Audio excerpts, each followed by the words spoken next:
दरवर्षीप्रमाणे यंदाही जांभी नाका येथे आनंद चॅरिटेबल ट्रस्ट आयोजित चैत्र नवरात्र उत्सवाला सुरुवात होत आहे। आज जांभी नाका येथील छत्रपती शिवाजी महाराज मैदानात देवीच्या मंडपाचं भूमिपूजन शिवसेना नेते माजी खासदार राजन विचारे व त्यांच्या पत्नी नंदिनी विचारे यांच्या हस्ते संपन्न झाले। यावेळी जिल्हा प्रमुख केदार दिघे, उपजिल्हा प्रमुख कृष्णकुमार कोळी, सुनील पाटील, शहर प्रमुख प्रदीप शिंदे, उपशहर प्रमुख वसंत गवाळे, प्रदीप शेडगे, सचिन चव्हाण, माजी नगरसेवक मंदार विचारे, मयूर पवार, लोकसभा सचिव सुरेश मोहिते, विभाग प्रमुख संजय भोई, प्रदीप पुणेकर, प्रशांत सातपुते, प्रकाश पायरे यांसह अनेक पदाधिकारी येथे उपस्थित होते। त्याचबरोबर महिलांमध्ये माजी नगरसेविका नंदिनी विचारे, उपजिल्हा संघटका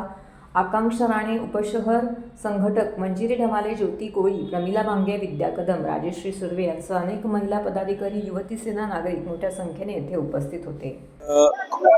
ज्याची आतुरतेने ठाणेकर वाट बघतात ती आमची भक्तांच्या हाकेला धावणारे आणि नवसाला पावणारे असे